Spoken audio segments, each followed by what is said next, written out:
जे कदे खुश तो थिए तो मुझे इबादत कई वने। अज केतरा ताबूत है असांजे मुआशरे में, तकद्दुस जे लिबादे में केतरा आहिनि। तव्हां ॾिसो था त सजदो इबादत, बल्कि ॿुधाईंदो हला जॾहिं बानू अल्लाह जी इबादत कंदो आहे त उन जी कामिल तरीन सूरत निवड़त जी न्याज़मंदी जी सजदो। इबादत की माना ही आहे न्याज़मंदी निवड़त। तरीक़ुल मुअब्बदुल अरबी ज़बान में उन रस्ते खे चइबो आहे जिते माण्हू हली हली उन खे लताड़े छॾे, लताड़ जी वञे। बैरुल मुअब्बदुल उन उठ खे चइबो आहे जंहिंमें अड़ी न हुजे। इन मां इबादत जो मफ़हूम वाज़े थिए थो त न्याज़मंदी इंतहा दर्जे जी निवड़त ऐं उहा मोहब्बत सां गॾु हुजे। उनजो सिर्फ हिकु ही हक़दार आहे रब्बुल आलमीन। हाणे सजदो उन जी कामिल तरीन सूरत आहे जॾहिं बानू ही पंहिंजी पेशानी पंहिंजो चेहरो धरती ते रखे थो। मूंखे ॿुधायो इन खां मथे न्याज़मंदी जी का सूरत ज़ाहिरी आहे? तंहिंजे करे अल्लाह ताला फरमायो फला तस्जुदू लिशम्स वला लिलकमर वस्जुदू लिल्लाहि अल्लज़ी खलक़हुन्ना। ऐं इंसानो सिज खे सजदो न करियो, चंड खे सजदो न करियो, उन अल्लाह खे सजदो करियो जंहिं उन खे ख़लक़ियो आहे। सजदो इबादत आहे, अल्लाह खां सवाइ कंहिंखे सजदो कोन कबो। गैर खे सजदो करणु कुफर आहे, हराम ऐं नाजाइज़ आहे। पर तव्हां ॾिसो असांजे मुआशरे में केतिरा पीर आहिनि जिन खे माण्हू सजदो कनि था, जियाराब आहिनि, मुर्दाब आहिनि, पर तव्हां ॾिसो उन्हनि खे रोकण जे लाइ तयार माना राज़ी आहे त माण्हू असांखे सजदो कनि। हाणे क़ुरान जी आयत की रोशनी में अहिड़ा माण्हू तागूत आहिनि जेके चाहिनि नथा त उन्हनि जी इबादत कई। अल्लाह ताला फरमाए थो जे तागूत जो इनकार कयो कुफर ऐं हिकु अल्लाह ते ईमान आंदाई। अल्लाह ताला छा थो फरमाए? हुन अहिड़ो मज़बूत कड़ो झलियो आहे जेको कॾहिं कोन टुटंदो। अल्लाहु अकबर। जेको पंहिंजे रब सां वाबस्ता थियो वञे उनखे दुनिया जी परवाह न हो। अकेलो अल्लाह काफ़ी आहे। अल्लाह ताला फरमाए थो अहिड़ो मज़बूत कड़ो झलियो आहे जेको कॾहिं कोन टुटंदो। जे अल्लाह ते ईमान आंदो तागूत जो कुफर कयो। अॼु दोस्तो असांजे मुआशरे में वॾे पैमाने ते शिरक जूं मुख़्तलिफ़ सूरतूं राइजनि। ये अल्लाह जा अज़ाब छो था अचनि? जी हाणे मोहतरम मोहम्मद जुमन कुंबर साहिब हफ़िज़ुल्लाह ज़िक्र करे रहियो हो। उनजो हिकु वॾो सबब इहो बि असांजी क़ौम अक़ीदे जी गुमराही जे अंदरि ग़र्क़ आहे। शिरक जा केतिरा क़िस्म असांजे मुआशरे में राइज आहिनि। हिकु तरफ़ उहे माण्हू आहिनि जिन खे तव्हां ॾिसो था दरगाहनि ते वञनि था ऐं साहिब क़ब्र खां दुआऊं घुरनि था। औलाद, तंदुरुस्ती, दौलत, रिज़्क़, इन कम जे शिरक हुजण में ज़रे बराबर शक, ज़रे बराबर शक न। छो त दुआ इबादत आहे। अदुआ हुवल इबादत। अल्लाह जो नबी फरमाए तो दुआ इबादत है ऐं दुआ अल्लाह खां सवाइ कंहिं खां घुरण हराम ऐं नाजाइज़ आहे ऐं शिरक। पर साहिब क़ब्र खां दुआऊं घुरी पियूं वञनि ऐं आम माण्हू न बल्कि वॾा वॾा तालीम याफ़्ता बाज़ औक़ात सदर ऐं वज़ीर आज़म क़ब्र ते चादर चढ़ाइनि पिया, क़ब्र वारे खां दुआ घुरनि पिया, क़ब्र ते सजदो कनि पिया। मुखे बुधायो जने कौम जे वडन जी हालत होजे त आम मानू जी हालत छा थी। आम मानू तो वडन के ॾिसंदो आहे न, उन्हनि खे फॉलो कंदो आहे। जॾहिं वडन जी हालत आहे जो कब्रन खे सजदा कन, चादरूं चाड़ीन ऐं नज़रो न्याज़ कन। अल्लाह अकबर। छो तो उन्हनि खे पतो ई कोन्हे त शिरक छा। शिरक केॾी वॾी नहुसत। ख़ुद असीं अहले हदीस पाण बेपरवाह थी विया आहियूं। ऐं अचां थो इन ॻाल्हि ते, इब्राहिम अलैहिस्सलाम जी मिसाल अल्लाह ताला क़ुरान में पेश कई ऐं सूरत जो नालो इब्राहिम। इब्राहिम अलैहिस्सलाम तव्हांखे मालूम हुअणु घुरिजे अल्लाह जे नबी खां पोइ जेकॾहिं कंहिंजो मुक़ाम आहे अज़ीम पैगंबर आहे त इब्राहिम अलैहिस्सलाम। अल्लाह जे नबी हुनखे फरमायो मुंहिंजो वालिद दावत अबी इब्राहिम, आऊं पंहिंजे पीउ इब्राहिम जी दुआ आहियां। इब्राहिम अलैहिस्सलाम खे वालिद चवनि था। महराज जे मौके ते सते आसमान ते मुलाकात थिए। सहाबा के पाण फरमाइनि था जेकॾहिं इब्राहिम अलैहिस्सलाम खे ॾिसणु चाहियो था त मूंखे ॾिसी वठो, पंहिंजे साथी खे ॾिसी वठो। माना सूरत में मुशाहबत। वो इब्राहिम अलैहिस्सलाम अल्लाह खां दुआ करे तो वजनुबनी व बनिया अन नाबुदल असनाम। अल्लाह अकबर। इने मान अंदाज़ो लगाए शिरक केॾो ख़तरनाक आहे। ऐं अल्लाह तू मूंखे बि बचाए, मुझे पुटन के, मुझे औलाद के बचाए जो असां पुतन जी पूजा करियूं। या अल्लाह पुतन जी पूजा खां मूंखे बचाए, मुझे औलाद के बचाए। इब्राहिम अलैहिस्सलाम जो पैगंबर इते मुफस्सिरीन नुक्तो लिखियो आहे त जॾहिं इब्राहिम अलैहिस्सलाम जो पैगंबर बि खौफ़ज़दा आहे त किथे शिरक जो मुर्तकब न थी वञा त पोइ असांजी हैसियत छा आहे। वो असांजो छा हैसियत असांजी। जॾहिं इब्राहिम अलैहिस्सलाम जो पैगंबर शिरक खां डिॼे थो, वो पैगंबर जंहिंजो अल्लाह ताला मिसाल ऐं मिसाल बि कहिड़े नमूने सां।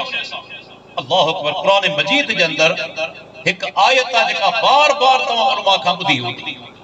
सूरह अहज़ाब जी आयत लक़द कान लकुम फी रसूलिल्लाहि उस्वतुन हसना।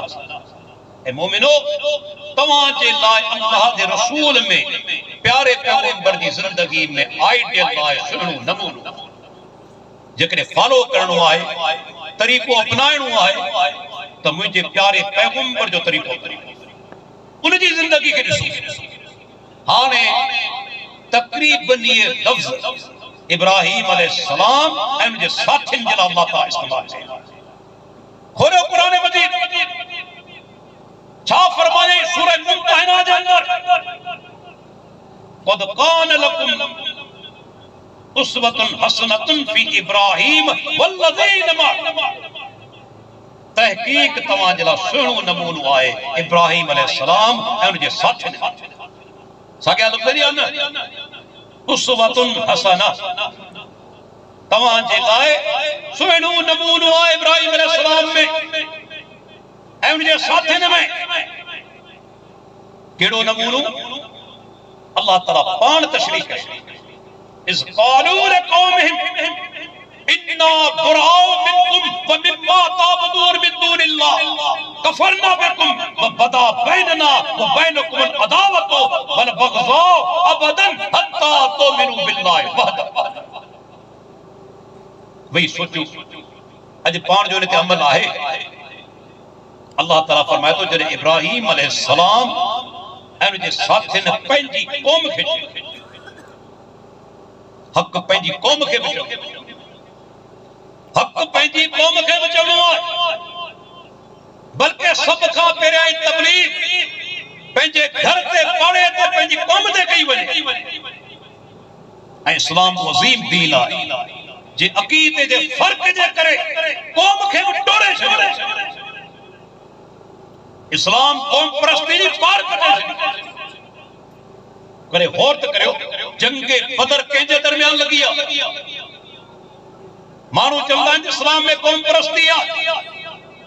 इस्लाम हक़ परस्ती जो दीन आहे, क़ौम परस्ती जो न। माय कंट्री राइट और रॉन्ग, मुझी कौम सही या गलत, यो गैर मुस्लिम जो नारो मुसलमान जो नारो कोने। जंग बदर के अंदर अबू बकर सिद्दीक मुसलमान के तरफ पुट काफिर के तरफ, सैयदना अली रज़ी अल्लाह अन्हु मुसलमान के तरफ भा अकील काफिर के तरफ, उमर बिन खत्ताब मुसलमान के तरफ मामू काफिर के तरफ। अल्लाह अकबर, तुम अंदाजो तो लगाए मुसअब बिन उमैर मुसलमान के तरफ भा अबू अजीज काफिर के तरफ। कौम त परे जी गाला रत रत सा विड़ियो, चाचो भाईटे सा मामू भाणे जैसा बस अल्लाह जी तौहीद करे। तंहिंजे करे इब्राहिम अलैहिस्सलाम ऐं उनजे साथिन सब खां पहिरीं पंहिंजी कौम खे छा चयाऊं, असीं तव्हां खां बेज़ार आहियूं। अल्लाह ताला सिर्फ मिसाल पेश कोन कयो, बल्कि चयाई तव्हां खे पैरवी बि करणी आहे, इहो तरीक़ो अपनाइणो आहे। असीं तव्हां खां बेज़ार, जिन जी अल्लाह खां सवा इबादत करियो था उन्हनि खां बेज़ार। तव्हां जे विच में असां जे विच में दुश्मनी बुग़्ज़ पैदा थी चुको आहे। जेस ताईं हिक अल्लाह ते ईमान न आणींदा इहो बुग़्ज़ दुश्मनी ख़त्म न थी। छा तौहीद जी अज़मत मूंखे ॿुधायो। ऐं इब्राहिम अलैहिस्सलाम पंहिंजे पीउ खे छॾियो, हक बयान करण जो जॾहिं वक़्तु आयो पीउ खे छा चयाई, इन्नी अराक व कौमक फी ज़लालिम मुबीन, बाबा उन सां तो तू गुमराह, तुंहिंजी कौम बि पथरी गुमराह। पीउ सां का नरमी कयाई हक बयान करण, पथरो गुमराही पंहिंजे वालिद खे चयाई। इब्राहिम अलैहिस्सलाम या पी गाला जो अहले बिदत अहले शिरक अज ताईं तावीलू कंधा वतन त बाबा यो इब्राहिम अलैहिस्सलाम जो चाचो हो पी कोनी, छो त जे बातिल अकीदे ते चोट लगे थी त पैगंबर जो पी मुशरिक की थींदो। तंहिंजे करे कुरान जी माना में तारीफ कई वई। बाबा चाचो कॾहिं अरबी लुगत खणी ॾिस, अब जो लफ़्ज़ उन जी पहिरीं माना कहिड़ी, उन जी हकीकी माना छा है। अब लफ्ज़ जी हकीकी माना है वालिद पी, चाचो मजाजी माना है। बिना करीना जे हकीकी माना के छड़े मजाजी माना इख्तियार करण जो के क्या कई। अल्लाह अकबर। वज़काल इब्राहीम लिअबीहि आज़र, वो वक्त याद करो जॾहिं इब्राहिम अलैहिस्सलाम पंहिंजे पीउ आज़र खे चयो। इन्हनि माना ही बदला छॾी। अल्लाह जा बानो अल्लाह के जो मोहताज कोने, याद रखी छॾियो। हू जेकॾहिं न चाहे पैगंबर जे पीउ खे हिदायत ॾे, हू न चाहे पैगंबर जी घरवारी पैगंबर जो पुट मुशरिक थी वञे, हू जेकॾहिं न चाहे पैगंबर जा चाचा मुशरिक। हिदायत अल्लाह जे हथ में आहे। अल्लाह के इंसान जे सामने मोहताज कोने। अल्लाह ताला फरमाए तो इब्राहिम अलैहिस्सलाम ने ॻाल्हि जो ऐलान कयो, असीं तव्हां खां बेज़ार आहियूं, जिन जे अल्लाह खां सवाइ पूॼा करियो था तिन खां बेज़ार आहियूं। तव्हां जे विच में असां जे विच में दुश्मनी बुग़्ज़ पैदा थी चुको आहे जेसिताईं हिकु अल्लाह ते ईमान न आणींदा। तो दोस्तों दीन इस्लाम अकीदे के खरे नमूने सां बयान कयो। अॼु असां अहल हदीस चवराइण वारा असां जे अंदरि अकीदे जूं कमज़ोरियूं अची चुकियूं आहिनि। अकीदे अल वला वल बरा, अल्लाह करण मोहब्बत, अल्लाह करण दुश्मनी नफ़रत, असां मां मुकराए चुका। इल्ला माशाअल्लाह, इल्ला माशाअल्लाह। उहे माण्हू जेके सहाबा खे गारगंद नऊज़ बिल्लाह घटि वधि ॻाल्हाईंदा, काफ़िर चवनि, असां उन्हनि सां मोहबत रखूं, उन्हनि जी इबादत गाहनि में हली वञूं। अकीदे अल वला वल बरा रहियो। जेके मुंहिंजी मां तव्हांजी मां, बल्कि ॿुधाईंदो वारा असां जूं हज़ारे मायूं उन अज़ीम मां तां क़ुर्बान सैयदा आयशा रज़ी अल्लाहु अन्हा जंहिंजी पाकाई रब्बुल आलमीन बयान कई, उन अज़ीम हस्ती जे बारे में बद ज़बानी कन उन सां मोहब्बत कीअं थी सके उते वञण ते इंसान जी दिल कीअं चाहींदी ॿुधायो त सही मूंखे वाक़ियो अचे थो न इमाम आजूरी आंदो आहे किताब शरिया जे अंदर हिकिड़े माण्हू अची चयो सैयदा आयशा रज़ी अल्लाह अन्हा खे त हिकिड़े माण्हू जे साम्हूं तव्हां जो ज़िक्र कयो वियो ऐं चयो वियो त सैयदा आयशा रज़ी अल्लाह अन्हा उम्मुल मोमिनीन आहे मोमिननि जी माउ आहे त उन माण्हू चयो त आऊं सैयदा आयशा रज़ी अल्लाह अन्हा खे मोमिननि जी माउ तस्लीम कोन थो कयां आऊं तस्लीम कोन थो करियां सही सनद सां वाक़ियो एड़ा बदबख्त दौर जे अंदर वो अल्लाह अकबर सो अल्लाह इल्म केतरो फहम केतरो ॾिनो छा जवाब ॾिनई कि सच चयो जे माण्हू इहा ॻाल्हि कई आहे उन सच ॻाल्हि कई आहे ऐं मोमिननि जी माउ आहियां काफ़िरनि जी माउ कोन आहियां अल्लाह अकबर छा जवाब ॾिनई मोमिननि जी माउ आहियां काफ़िरनि जी न त अल्लाह जा मानो जेके असांजी वालिदा खे घटि वधि ॻाल्हाइनि मोमिननि जी माउ खे मूंखे ॿुधायो उते वञण उन्हनि सां मोहबतूं रखणु प्यार वारा तालुक रखणु कॾहिं मोमिन बर्दाश्त कंदा या कमज़ोरी असांजे अंदर यादि रखो हक़ ऐं बातिल जॾहिं मिलाप थींदो हक़ जो नुक़सान आहे बातिल खे फ़ाइदो थींदो अॼु असांजे अंदर केतिरियूं कमज़ोरियूं हिकु ॿुधाईंदो हला अहले हदीस चवराइण वारा जेकॾहिं धागनि ऐं तावीज़नि जा क़ाइल थी वञनि धागा ॿधनि ऐं तावीज़ ॿधनि मूंखे ॿुधायो छा उनजो अक़ीदो रहियो छा उनजो अक़ीदो रहियो अल्लाह जे प्यारे पैगंबर मोहम्मद रसूलुल्लाह सल्लल्लाहु अलैहि वसल्लम मन तअल्लक तमीमतन फक़द अशरक जे तमीमा लटकायो उन शिरक तमीमा चइबो आहे जेके सिपूं आहिनि उन्हनि खे बि चइबो आहे मणिया जेके तिन खे बि चइबो आहे कोड जेके तिन खे बि चइबो आहे पर अल मुजमुल वसीत जेका अरबी ज़बान जी लुगत आहे उन जे अंदर लिखियल आहे मा युअल्लकु फिल उनुक लितफ़इल ऐन जेका बि शइ गिची में लटकाई वञे बद नज़र खां बचण जे लाइ उहा तमीम उहा तमीम अज केतरा असांजा अहले हदीस चवराइण वारा तावीज़ ॿधनि बल्कि तावीज़ करे नी छा अल्लाह जो कलाम इन जे लाइ आयो आहे त उनखे गिची में ॿधो वञे उनखे गिची में लटकायो वञे या क़ुरान जी तौहीन कोन्हे मूंखे ॿुधायो हिकिड़ो सबूत केरु ॾे त फलाणे सहाबी क़ुरान मजीद गिची में ॿधो या कुरान जो आयतूं विची में ॿधाई का सही हदीस तू कुरान ॿधी उन खां पोइ वञी लेट्रिन में तू वञी क़ज़ा हाजत ऐलान घरवारी सां हमबिस्तरी करी गारगंद करी कूड़ ॻाल्हाई छा अल्लाह जो कलाम इन जे लाइ आयो आहे जो उनखे गिची में ॿधो वञे शिफात आहे मञो था शिफात आहे कुरान पढ़ो अमल करो दम करो पंहिंजो पान ते के दे ते शिफा आहे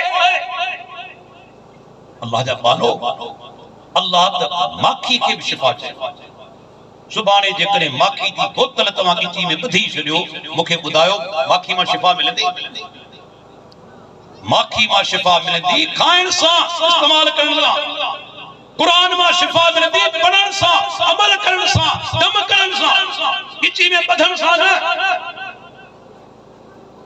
तव्हां ॾिसो सैयदना अब्दुल्लाह बिन मसूद रज़ी अल्लाह अन्हु असांजा दोस्त चवंदा आहिनि सही फ़िक़्ह हनफ़ी जी बुनियाद रखण वारो आहे दुरे मुख़्तार जे अंदर आहे वो सैयदना अब्दुल्लाह बिन मसूद रज़ी अल्लाह अन्हु पंहिंजे घर में अचे थो घरवारी ज़ैनब उन्ही गिची में धागो ॿधो सही सन सां रिवायत आहे मुख़्तलिफ़ किताबनि जे अंदर अब्दुल्लाह बिन मसूद रज़ी अल्लाह अन्हु पंहिंजी घरवारी ज़ैनब खां सुवाल कयो इहो धागो छो ॿधो अथई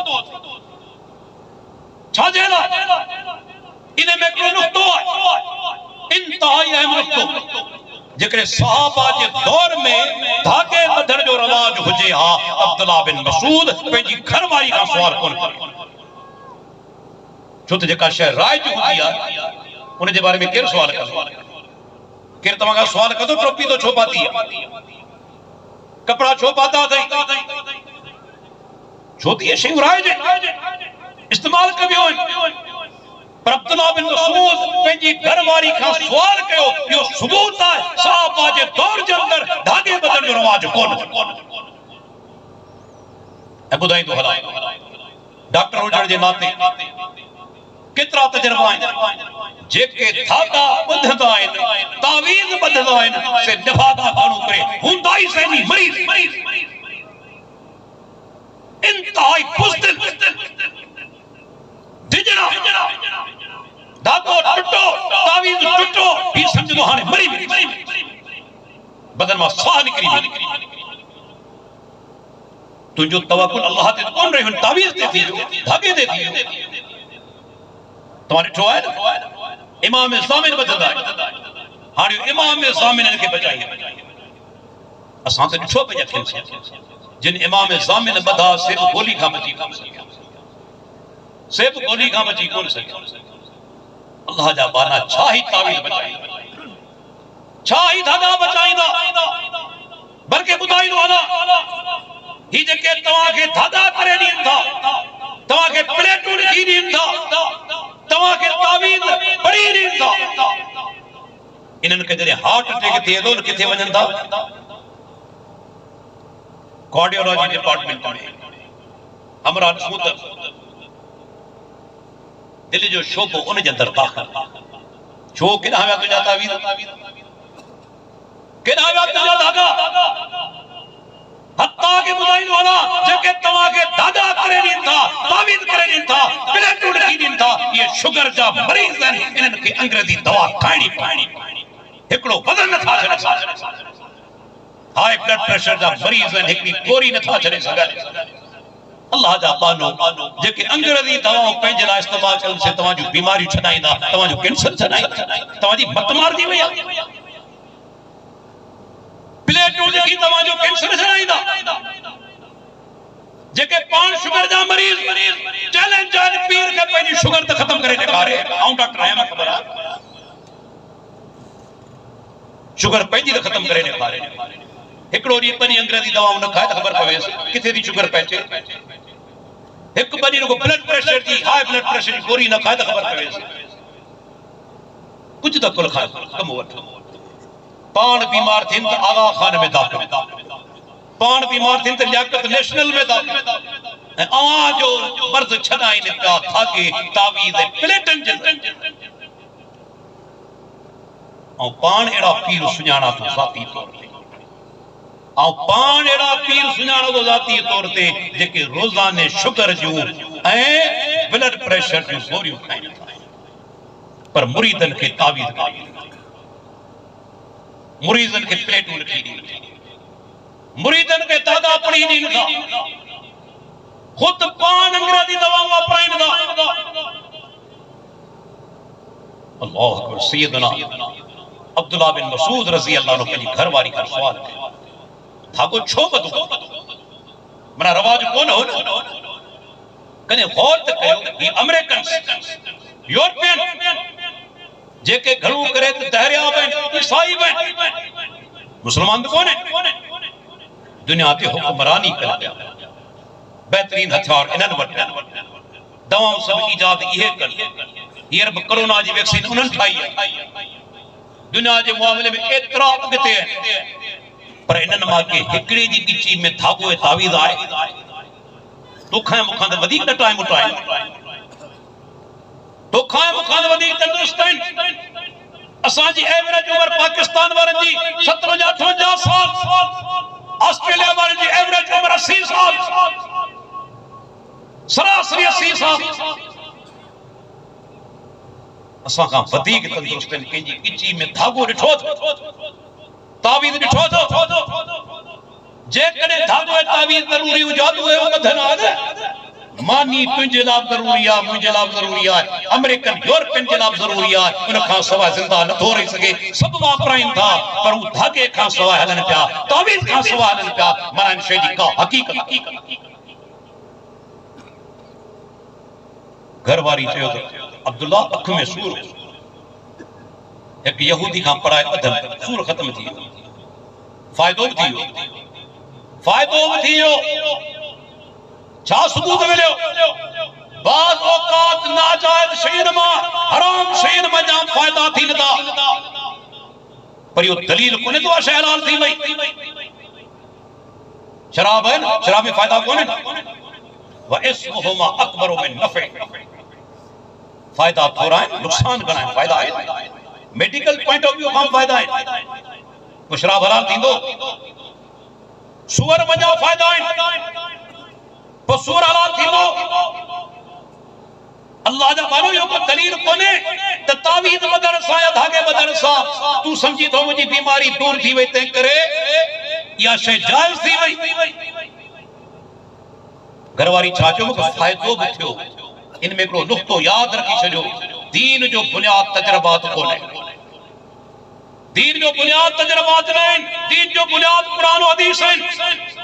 जेकर तजरबात के बुनियाद बनाई दो और तवा के चैलेंज करया तो तभी हिंदू जो रद न था कह सकते, हिंदू है ना, पूछो न सही फलाने मंदिर में व्यस प्रसाद ॾिनम, मुझी बीमारी दूर थी, पुट मुखे कोन पे थियो, फलाने मंदिर ते व्यस प्रसाद विराइन, पुट मुखे थियो, हाणे दे जवाब, हाणे कर रद हिंदू जो वो तजरबा ॿुधाए पियो मुखे फायदो थियो।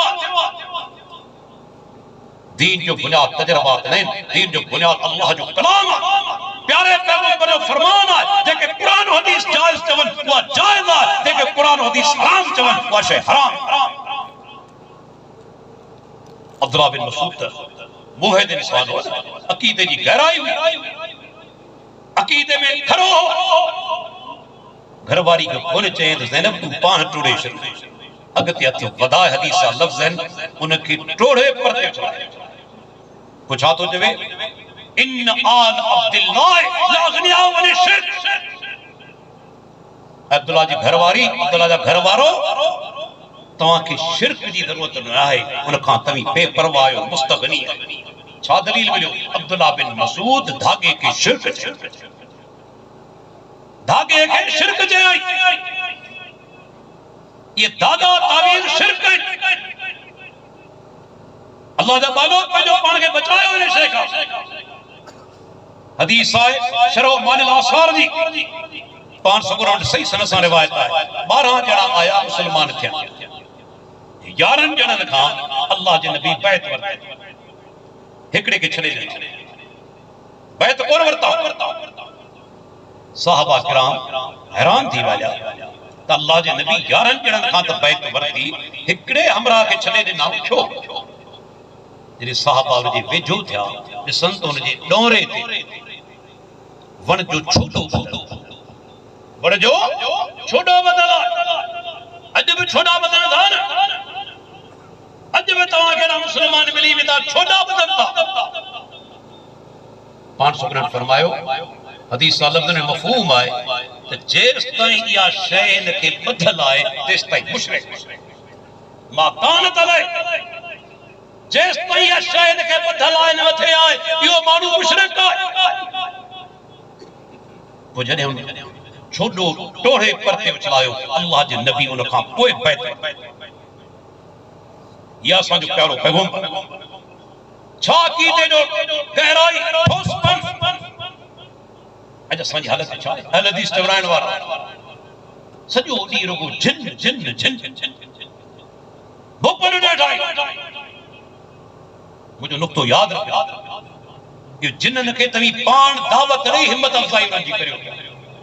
ये भोपा वो असांजो दोस्त कारी खंडवान जावेद साहब चवंदो हाफ़िज़ुल्लाह त ये जिन लाही में कोन था ख़ुदि चाड़ी ये बच जिते भी भोपा ज्यादा हुंदा उते जिन जा वाक़यात ज्यादा थींदा। इहो मुंहिंजो नुक्तो यादि रखो, छो जिन खां गजण जी ज़रूरत कहिड़ी आहे?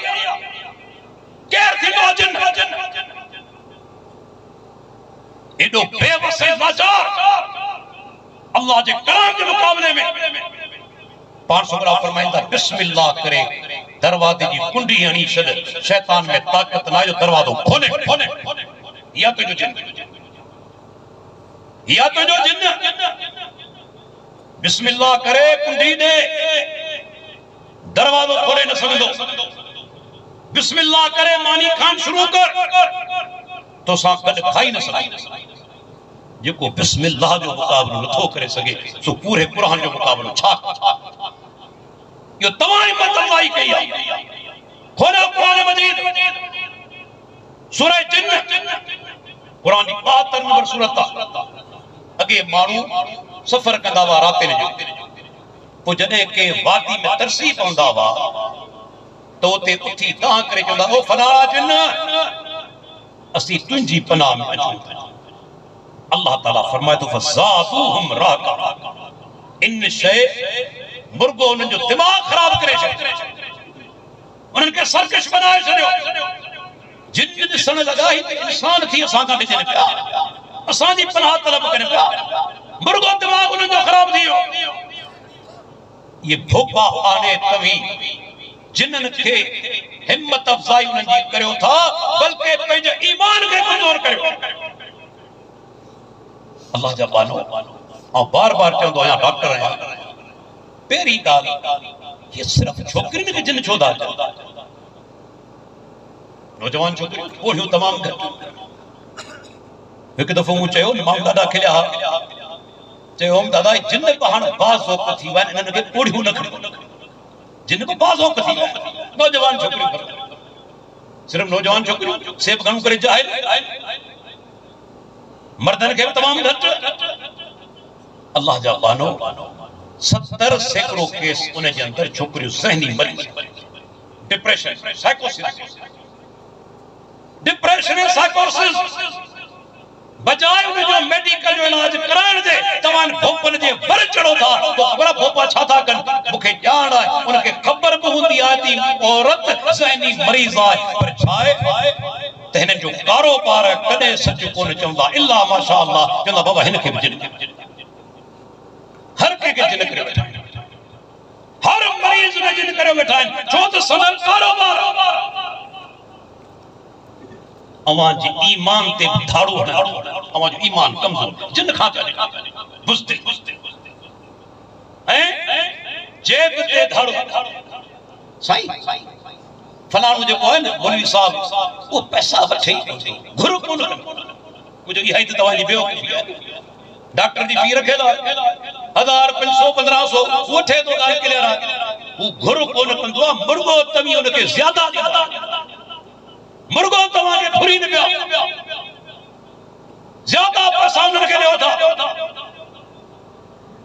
अल्लाह अकबर इनो ईमान कमजोर ऐ बुधाई तो हला वरी तरीका केड़ा अपनाइंदा तवा के चौंदा सही न के बिल्कुल जिन्न है भले ना बुझे एतरो तवा के डेजारींदा घणो करे ई बथिंदो मुझे जुमरो याद रखजो इनन जो शैतानन सा ताल्लुक दो शैतानन सा ताल्लुक होंदो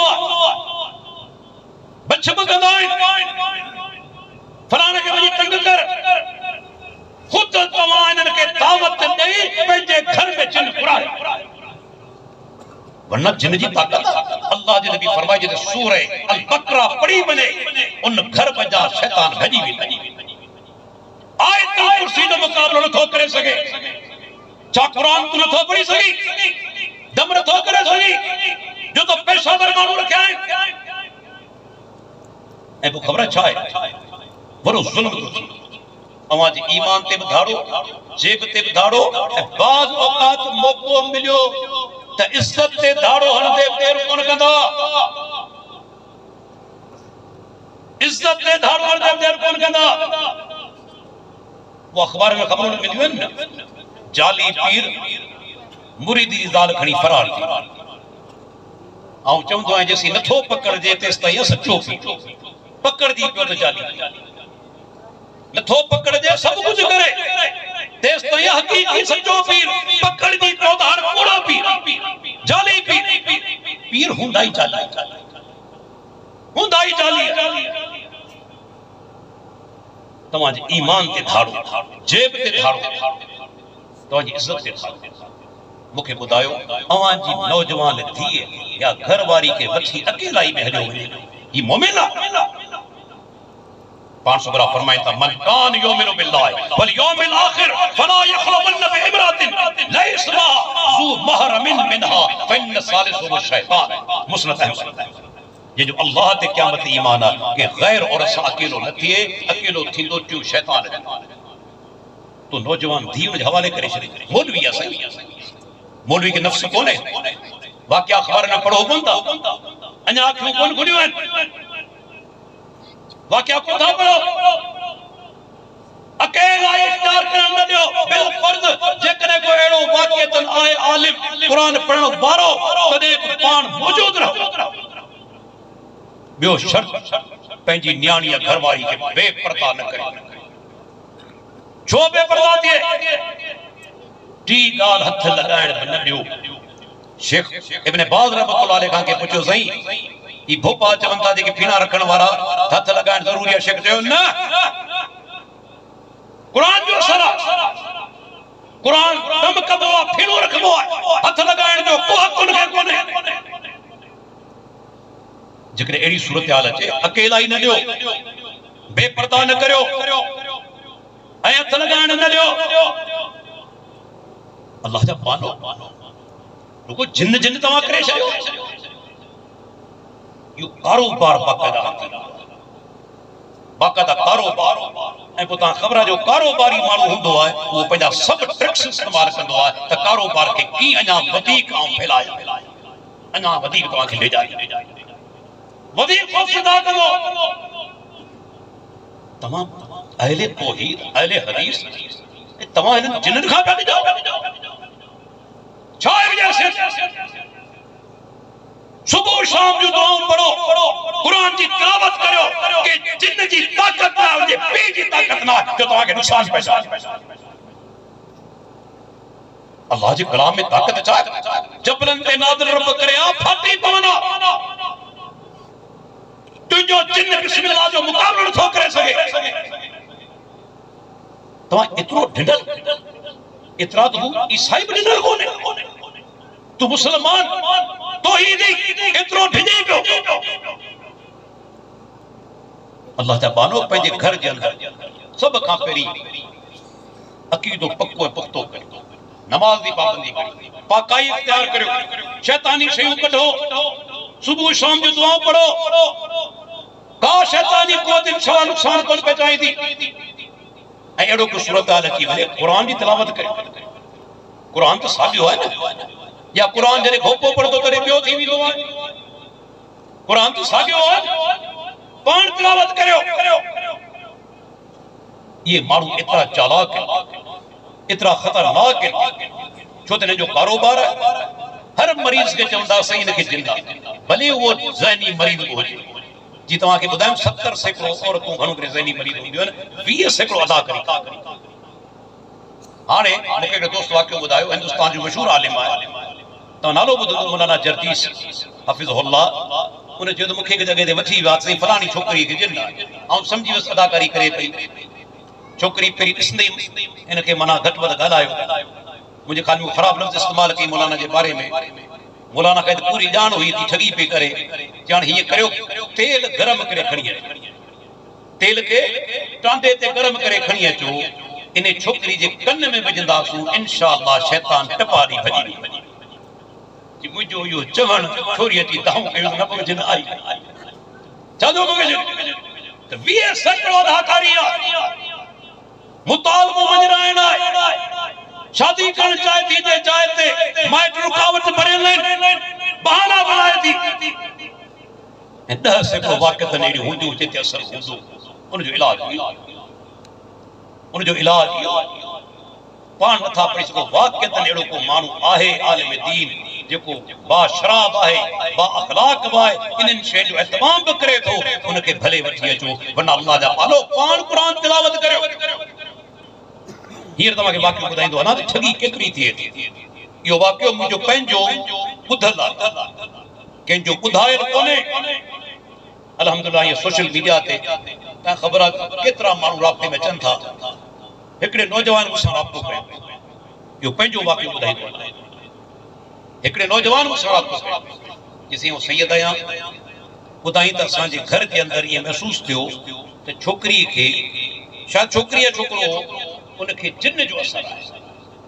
असी जेकॾहिं आलिम के वठी आया उन आलिम जो नालो हुन मूंखे ॿुधायो ऐं कोन थो ॿुधायां, पर्दो रखणु ज़रूरी आहे। आलिम जो नालो हुन मूंखे ॿुधायो जी वठी आयसि, वो तो पैसा मूंखां वठंदो रहियोसीं, पैसा बि चङा ख़ासा मूंखां वठंदो रहियो, लगातार जी डॉक्टर टेटू ॾींदा आहिनि हीअ तारीफ़ ॾींदो रहियो, वरी अचिजो वरी अचिजो वरी अचिजो। पर हिकिड़े दफ़े मूंखे ॾिसी चयाई आऊं तुंहिंजी अखियुनि मंझां ई अंदाज़ो लॻाए वियो आहियां त तूं सैयद आहीं। अखियुनि मंझां ई सम्झी वियुसि। या अखियुनि मां कीअं सुञातो क़याफ़ा शनासी थींदी त आहे पेरनि खे ॾिसी एड़ा आसार ॾिसी ख़बर पवंदी आहे त पीउ पुट आहिनि, पर अखियुनि मंझां की ख़बर पई त सैयद आहे। इहो क़ाइदो किथे आहे? अखियुनि मां ख़बर पवे त सैयद आहे। मूंखे जी डॉक्टर साहब आऊं जी अहल हदीस कोन्हे, पर मुंहिंजो दिमाग़ चकराइजी वियो त मौलवी ॻाल्हि कहिड़ी पियो करे। पढ़ियल लिखियल माण्हू आहे न, माण्हू अखियूं बंदि करे अंधो थी कोन वेंदो आहे, पंहिंजे दिमाग़ ते ताला कोन लॻाईंदो आहे। अल्लाह जा मानो पंहिंजो बेदार रखो ज़मीर ज़हन। उन मूंखे चयो सही डॉक्टर साहब सम्झी वियुसि ठॻ। मुंहिंजी अखियुनि मां ॾिसी चवे थो ऐं सुञाणा तूं सैयद आहे। ये कने अंदाजो लगो है मुझे अदाई कारोबार किसी आयत अहले हदीस मुझे अहले हदीस कारोबारी न थी लगे जा, अहले हदीस कारोबारी न थी लगे जा। अल्लाह जा मानो रखा बचो, ये तमाजा ईमान के कमजोर कंदा जेका इन एरिया जे अंदर शेख फलीउद्दीन शाह राशदी रहमतुल्लाह अलैह अकीदे जी गैरत पैदा कई। अज जरूरत है उन अकीदे जी गैरत के बरकरार रखो, पंहिंजे ईमान के कमजोर न कयो, इन शैताननि के मौका न ॾियो। डिॼण जी कहिड़ी ज़रूरत आहे? जेको बिस्मिल्लाह जो मुक़ाबिलो नथो करे सघे। तो दोस्तों ये असांजे पंहिंजे अंदर कमजोरियूं अचनि थियूं। अहले हदीस जे अंदर धागा तावीज़ भोपा अल्लाह अकबर मूंखे ॿुधाइसी किथे पए अकीदे बरावल बरा जी गैरत खत्म केड़े मकाम ते सी पैदा। याद रखो दोस्तों मुझे बोलो सब का पहिरीं ताऊं या ज़िमन ज़िक्र कंदो हला और इंतहाई शुक्रगुज़ार है असांजे मोहतरम दोस्त हाफिज़ शबीर अहमद जमाली साहब हफ़िज़ुल्लाह जो जे मूंखे मौक़ो ॾिनो तक़रीर करण जो। अॻ में साईं खे गुज़ारिश कयमि अल्लाह ताला खे जज़ाए ख़ैर अता फरमाए जो कंहिं उन्हनि मूंखे पहिरीं मौक़ो ॾिनो, मूंखां पोइ उन्हनि जी तक़रीर आहे इंशाअल्लाह ताला उहा बि इंतहाई इल्मी तक़रीर थींदी, ज़रूरु ॿुधिजो। त ज़िक्र कंदो हला त असां अहले हदीस जे अंदर बि एॾियूं कमज़ोरियूं। अल्लाह जा बानो मोमिन जो सब खां कीमती मता, मुझे जुमलो याद रखो, कीमती मता उन जो सही अकीदो आहे। यो अकीदो जने पक्को ऐं पुख्तो थी वने जबलन खां वधीक मज़बूत, पहाड़न खां वधीक मज़बूत। जने अकीदो पक्को ऐं पुख्तो थी वने कदे सोचो तो सही हू जेके आया हुआ फिरौन के दरबार में मुकाबलो करण मूसा अलैहि सलाम सां फिरौन के चवन था, फिरौन ने करे कामयाब थी व्यासू आ इन्ना लना लअजरन इन कुन्ना नहनुल गालिबीन। केड़ो बदलो दींदे? गालिब थी वञू मूसा के शिकस्त दियो, केड़ो बदलो दींदे? जी तमाम मुजा मुकर्रब थी वेंदा, वेझा माण्हू थी वेंदा। अल्लाहु अकबर। मुकाबलो शुरू थियो, लठियूं न उछलायूं, रस्सियूं उछलायूं, वे नांग बनी। मूसा अलैहि सलाम छा कयो? अल्लाह जो हुक्म सां पंहिंजी लठ उछलाई, वडो असील नांग बनी वियो, उन्हनि सभिनी खे गिड़काए। उहे जादूगर जेके चंद खड़ियूं अॻ में इनाम जी लालच में आया हुआ, पर अकीदे तब्दीली कीअं आंदी? अल्लाह अकबर। फौरन सजदे में गिरे, फउल्किया सहरतु साजिदीन, सजदे में गिरी विया वो जादूगर ऐं चवण लगा असां ईमान आंदो उन अल्लाह ते उन रब ते जेको मूसा ऐं हारून जो। फिरौन चयो हिकु पासे जी तव्हांजी बाह कटाईंदुसि, टंग तवानी कमाईंदस भाई दरत काईंदस पर बिना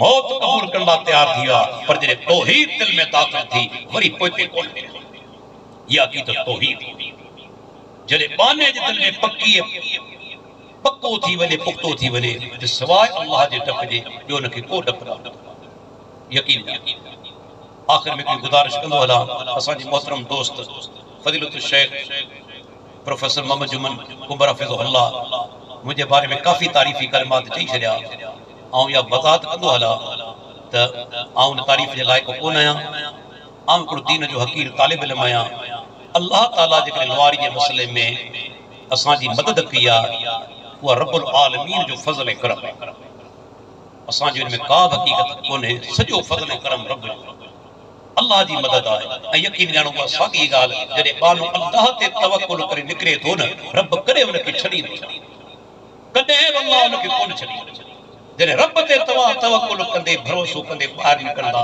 अल्लाह पंहिंजे पाने खे कॾहिं कोन चईंदो त सॼो फज़ल उनजो आहे उनजी महिरबानी आहे तंहिंजे करे दोस्तो ई चंद अकर मूं चया इन हवाले सां इन नियत सां कंहिंजी तौहीन मक़सूद न आहे केता मजाक उड़ाइण मक़सूद न आहे वल्लाह अल्लाह बेहतर ॼाणे थो दिल में इहो ई दर्द आहे त तव्हां शिरक खां बची वञो तव्हां बिदतन खां बची वञो ऐं तव्हांजो ईमान कमज़ोर न थी वञे तव्हां तौहीद में पक्का ऐं पुख्ता हुजो इहा ई असांजी नियत आहे इहा ई असांजी सोच आहे आख़िर में हिकिड़ो ऐलान कंदो हलां मुंहिंजे साम्हूं मोहम्मद जुमन कुंवर साहिब जो अज़ीम किताब पियल आहे तसव्वुफ़ जे रद में हीअ किताब वॾी महिनत सां लिखियो वियो आहे तव्हां मां हर हिकु दोस्त ते लाज़िम आहे इन किताब खे वठो अॻिते पहुचायो जेकॾहिं हिकिड़ो माण्हू सुधरी वियो इंशाअल्लाह ताला इहो कमु तव्हांजे लाइ सदके जारिया बणिजी वेंदो अल्लाह ताला खां दुआ आहे अल्लाह ताला मुंहिंजो हिते अचणु तव्हां सभिनी दोस्तनि जो हिते वेहणु ॿुधणु ऐं ॿुधाइणु क़बूल फरमाए रब्बुल आलमीन असांजूं कमज़ोरियूं माफ़ फरमाए अल्लाह ताला असांखे हर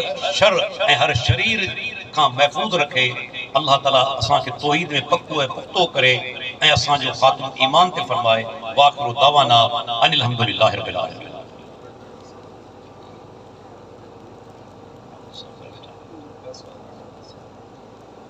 हिकिड़ा सवाल आया आहिनि पहिरियों सवाल इहो आहे त कब्रस्तान ते कबरुनि जे मथां सायूं टारियूं लॻाइण या रखणु जाइज़ आहे या न अदा हदीस में अचे थो अल्लाह जे प्यारे पैगंबर ॿ जेके माना त सहाबी आहे उनजी कबरनि ते टारियूं हिकिड़ी टारी ॿ अध करे जेके से माना त लॻाई अल्लाह जे नबी खे नज़रिए वही ॿुधायो हुयो त उन अज़ाब क़बर अहिड़ो पियो वञे थिए पियो हिकिड़ो पेशाब छॾण खां परहेज़ कोन कंदो हो ॿियो चुगली हणंदो हो तंहिंजे करे अल्लाह जे प्यारे पैगंबर सल्लल्लाहु अलैहि वसल्लम जेका असां माना पंहिंजी सिफ़ारिश तौरु या जेके चइजे शफ़ाअत तौरु उहा जेका असां काठियूं लॻायूं त जेसि ताईं आलियूं रहंदियूं तर रहंदियूं अल्लाह ताला इन अज़ाब क़बर हटाए छॾींदो इहो प्यारे पैगंबर जो अमल आहे इनखे आम करण जो मूंखे को बि सबूत कोन थो मिले हिकिड़े सहाबी खां मूंखे अहिड़ो मिले थो दलील उन वसियत कई हुई वरना को आम कोन्हे त सहाबा किराम पंहिंजी क़बरनि ते वसियत कई हुजे या उनजे वफ़ात खां पोइ ताबीन किराम